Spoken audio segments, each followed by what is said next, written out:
If you're an O2 mobile phone customer here in the UK, there is something I urge you to do as soon as possible before you lose access to your O2 account and, worse still, your O2 mobile telephone number. Now, there's a story behind this. Let me tell it.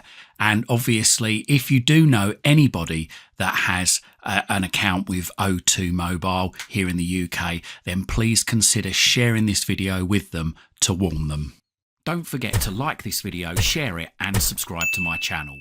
Doing these three things help us make more great videos for you. Nowadays, we're using our mobile phones more and more, not only for communicating with friends and family, messaging, but also we're using them as a two-step verification tool. So if we want to log into certain websites, online banking, make purchases online, we all need to ensure that we've got our mobile phone handy and access to the mobile phone number that we originally registered with the company or financial institution. Now, the reason I'm doing this video is because a friend of mine came to me a few weeks ago.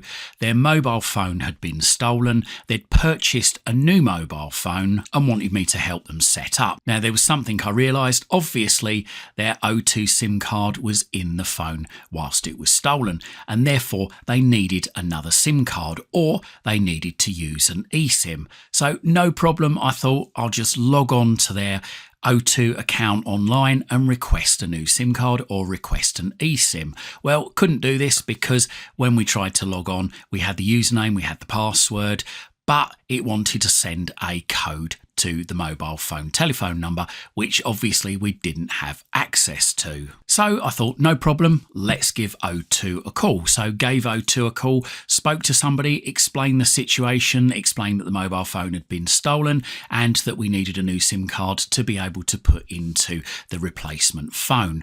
So straight away, the person on the other end of the phone said, no problem, I'm just going to send you a code to your mobile number.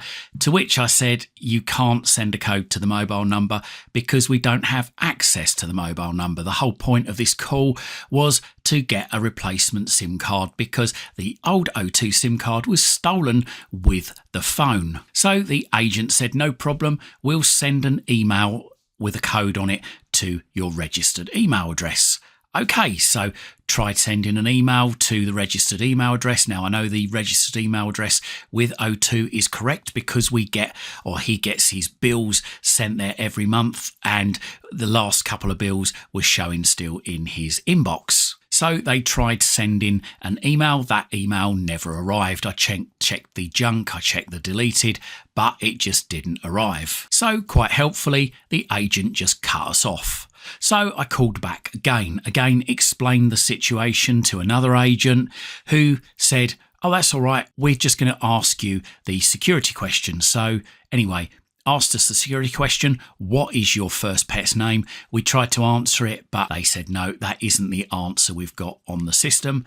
And again, just cut us off. I called again a third time, spoke to another agent who, after explaining the situation, said, that's all right, we're going to try sending another email out to your email address. Waited and waited and waited. No email come, checked the spam, checked the deleted.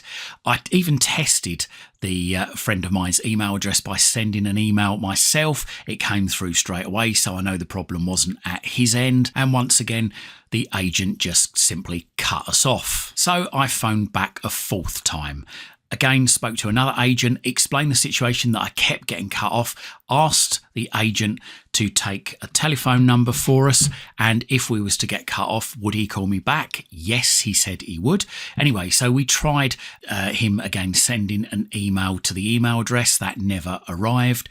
He then asked us the security question, what is your first pet's name? Which again, he said, I'm sorry, that doesn't match what we've got on the system. So I said to him, is there any other thing that we can do to verify ourselves? He said, no, unfortunately not. I said to him, but we've got things like we've got the last payment amount, we've got the banking details that you've got registered, we've got the account number as it's shown on a bill.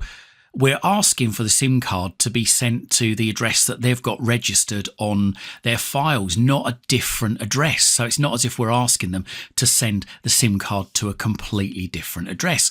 To which he said, there's no way I can access your records without being able to verify you first, which is fair enough. But I did say that if we've forgotten the security question answer, surely there must be some way that we can reset this. To which he replied, once you've reset the password, please call us back and we'll be able to help you. And then he cut us off. And of course, surprise, surprise, he never phoned back either, without telling us how to reset it. When I checked online for reviews of O2, as you can see, their customer service on Trustpilot and many other sites shows as bad. 1.2 stars out of 5. That is terrible, absolutely terrible. And I've got many people just saying the same things, that the customer service agents couldn't help them and quite often they just got cut off. None of the agents could recommend anything. They didn't even recommend that we go into an O2 store with proof of ID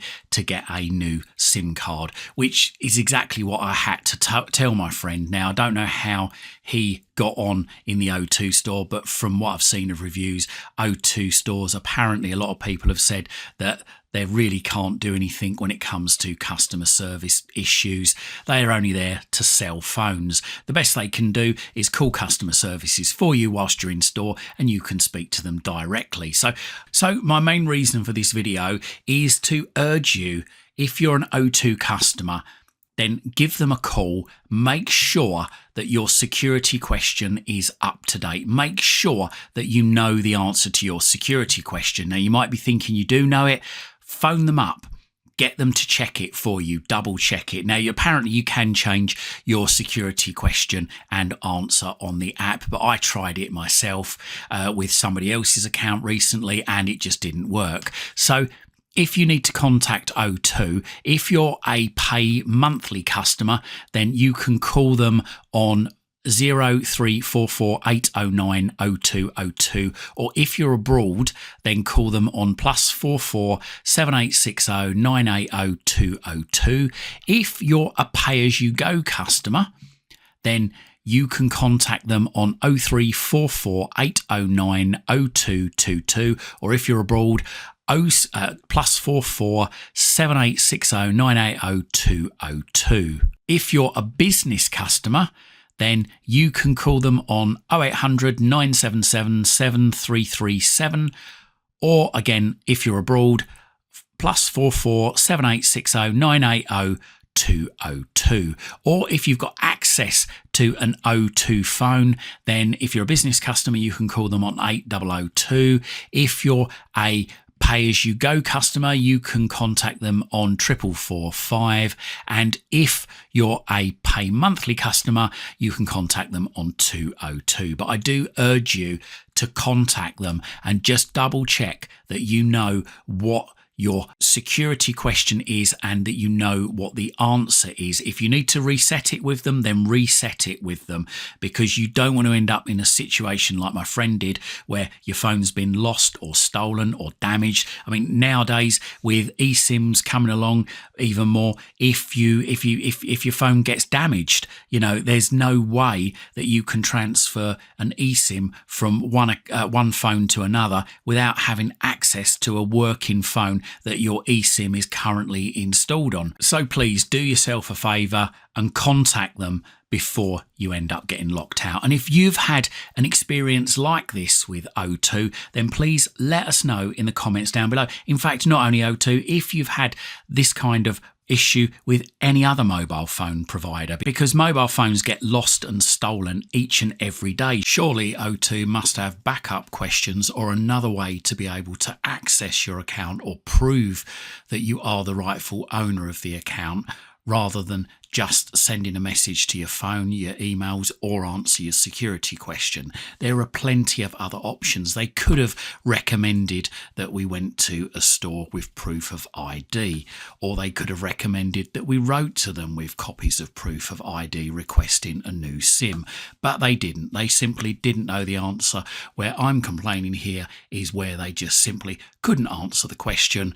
So they just simply hung up on us. They got out. That was the easiest thing for them to do. A total cop out. I hope you liked this video, and if you did, consider hitting that thanks button and making a donation to this channel. Or if you can't do that, then have a look in the description down below. We've got some great links down there for you to various things, including my Amazon shop, which contains all the things I love at the moment on Amazon: Fire TV sticks, Fire TV cubes, and VPNs.